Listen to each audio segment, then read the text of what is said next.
Assalamualaikum warahmatullahi wabarakatuh. Alhamdulillahirabbil alamin wassalatu wassalamu ala asrofil anbiya'i wal mursalin sayyidina Muhammadin wa ala alihi wasallam. Amma ba'd. Bapak Ibu jamaah sekalian yang dirahmati oleh Allah Subhanahu wa taala dan para pendengar setia radio Dakwah Darussalam dimanapun Anda mendengarkan siaran langsung kami ataupun lewat live streaming di link drssamarinda.com. Sebelum kita mengikuti rangkaian tausiah dan sholat sunat tarawih pada malam hari ini, kami informasikan klinik Semoga Sehat Masjid Raya Darussalam Samarinda membuka pelayanan berobat dari jam 8 pagi sampai dengan 9 malam. Pelayanan berobat terdiri dari poli umum, poli gigi, serta vitamin. Kemudian kami informasikan hasil salawatan tarawih pada malam ke-8 Ramadan 1444 Hijriah telah kami terima sebesar Rp977.000. Kami atas nama pengurus Yayasan Masjid Raya Darussalam Samarinda mengucapkan terima kasih atas infak dan sedekah yang sudah Bapak Ibu berikan. Dan semoga apa yang Bapak Ibu infakkan dibalas oleh Allah Subhanahu wa taala dengan pahala yang berlipat ganda. Amin amin ya rabbal alamin. Selanjutnya petugas tarawih Masjid Raya Darussalam malam ini pada tanggal 30 Maret 2023 atau 9 Ramadan 1444 Hijriah yang bertindak selaku penceramah Dr. Bambang Iswanto MHI, kemudian Imam Tarawih Ustaz Ahmad Nur Jamil dan Ustaz Ismail Rahim SPD. Untuk doa Ustaz Haji Muhammad Syahwan R dan penyelawat Ustaz Syahrul Haye dan Ustaz Ahmad Yani HMDK. Baik Bapak Ibu jamaah sekalian yang dirahmati oleh Allah SWT, selanjutnya kita akan sama-sama mendengarkan tausiah menjelang sholat sunat tarawih yang akan disampaikan oleh Al-Mukarram Dr. Bambang Iswanto MHI. Kepada beliau dipersilakan.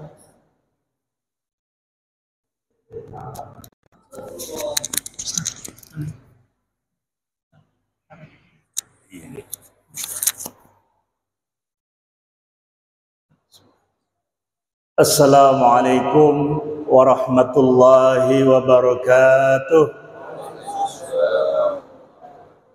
Alhamdulillahilladzi ja'ala syahra ramadhana sayyida syuhur unzila fihi al-Qur'an hudan lin-nasi wa bayyinatin minal huda wal furqan. Wassalatu wassalamu ala Rasulillah sayyidina Muhammad ibn Abdullah wa ala alihi wa sahbihi wa man tabi'ahu ila yaumil qiyamah. Amma ba'du. Masyarul muslimin, jamaah salat isya, insyaallah salat tarawih yang dirahmati Allah Subhanahu wa taala. Puji syukur kita manjatkan kehadiran Allah Subhanahu wa taala yang masih memberikan kita nikmat iman, nikmat sehat. Mudah-mudahan Allah mengistiqomahkan kita tetap mampu menjalankan ibadah saum dan ibadah Ramadan lainnya, sehingga kita akan mudah-mudahan menjadi insan yang muttaqin. Masyarul muslimin rahimakumullah, ada sebuah kisah hikmah yang sangat menarik yang terdapat di dalam kitab I'anatul Talibin di juz 3. Ini karya dari Abu Bakar bin Muhammad. Di dalam kitab itu diceritakan bahwa ada seorang sahabat Nabi yang bernama Abu Dujana. Beliau ini orang yang rajin sholat. Jadi sholat subuh itu berjamaah terus di masjid bersama Rasulullah. Tapi anehnya, setiap habis sholat subuh, beliau ini tergesa-gesa pulang. Dan ini menjadi perhatian dari Rasulullah.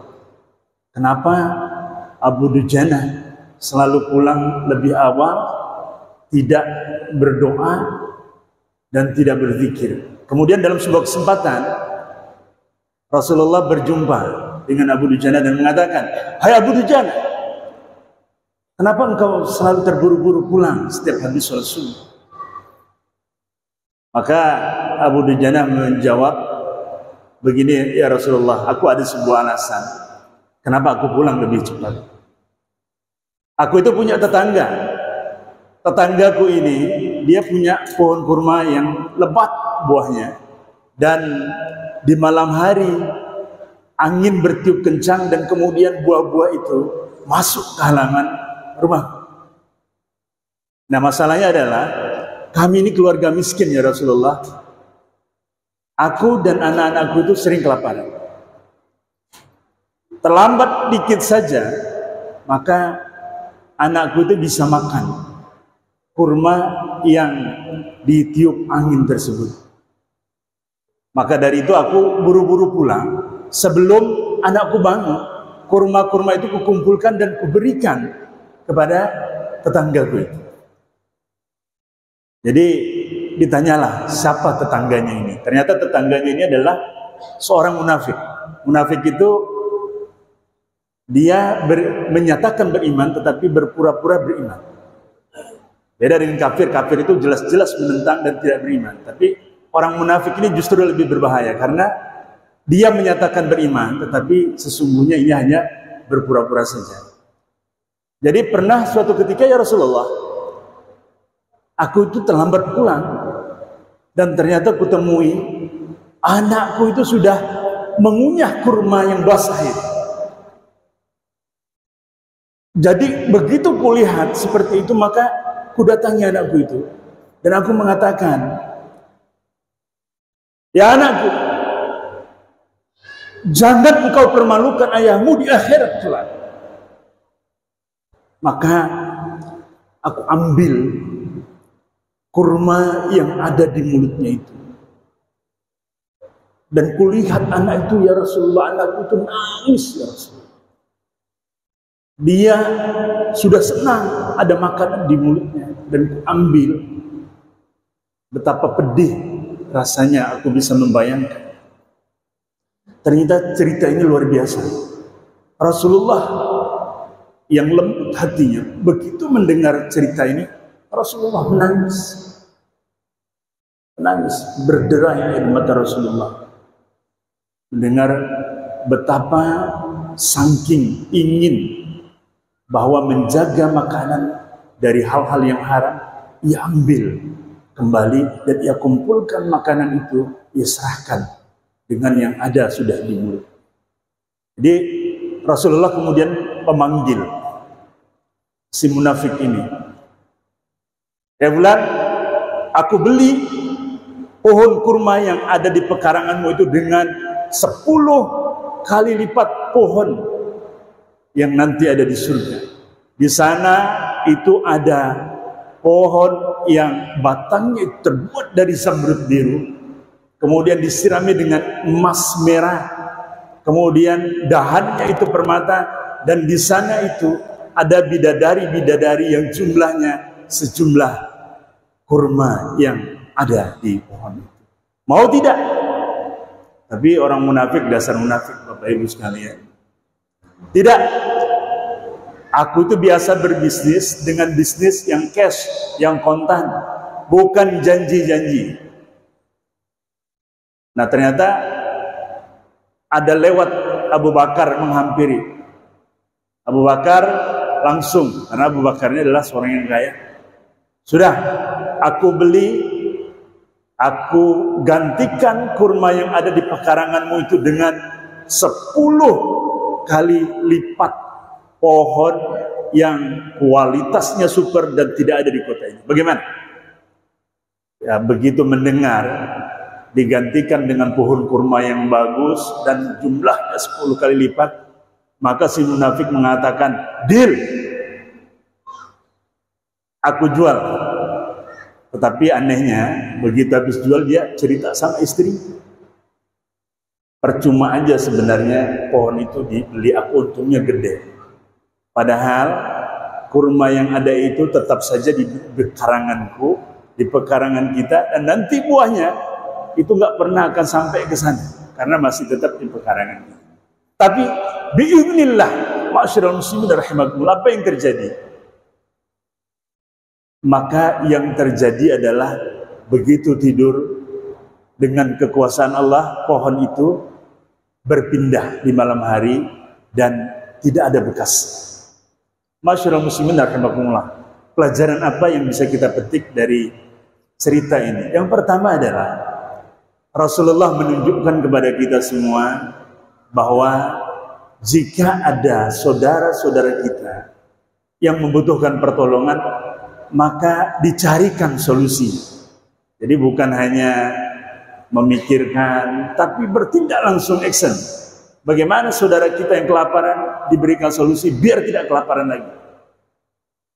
Jiwa kasih sayang dan tolong menolong yang ditunjukkan oleh Rasulullah seperti itu. Yang kedua adalah bahwa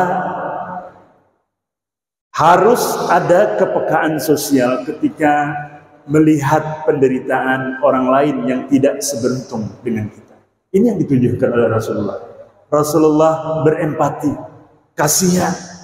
Ada melihat tetangga, ada melihat sahabat dan keluarganya dalam keadaan kelaparan, maka Rasulullah sedih, Rasulullah nangis. Sebenarnya kepekaan seperti inilah yang kita asah dalam bulan berpuasa. Berpuasa menyebabkan kita lapar. Lapar itu sebenarnya wasilah bagi kita bagaimana kita bisa merasakan penderitaan yang diderita orang lain. Banyak orang-orang selain kita sebetulnya di luar sana yang kesehariannya kelaparan. Dan jiwa ini harusnya memunculkan sifat sosial yang tumbuh dari hati kita untuk membantu saudara kita, menyisihkan sebagian harta yang kita miliki. Dan yang ketiga, pelajaran yang terpenting dari cerita ini adalah bagaimana sikap wara' yang ditunjukkan oleh sahabat tadi. Beliau bertahan, tidak memakan makanan yang syubhat, tidak memakan apalagi makanan yang haram, meskipun dalam kondisi menderita, kondisi kelaparan, dan tega melihat anaknya menangis. Dia mengatakan, aku tidak akan rela makanan haram makan masuk di dalam tubuhmu, dan itu menjadi darah dan daging yang akan tumbuh sampai engkau besar. Inilah pelajaran-pelajaran yang seharusnya kita bisa petik, dan insya Allah mudah-mudahan kita bisa meneladani sahabat dan juga meneladani junjungan kita Nabi besar Muhammad sallallahu alaihi wasallam. Demikian kultum singkat ini mudah-mudahan bermanfaat bagi kita semua dan menjadikan kita semua menjadi hamba yang saleh secara ritual, kita lakukan ibadah mahdoh, dan juga saleh secara sosial, kita peka terhadap penderitaan orang lain. Hadanallahu alaikum ajma'in. Allahul muwaffiq ila aqwamit thoriq. Wassalamualaikum warahmatullahi wabarakatuh.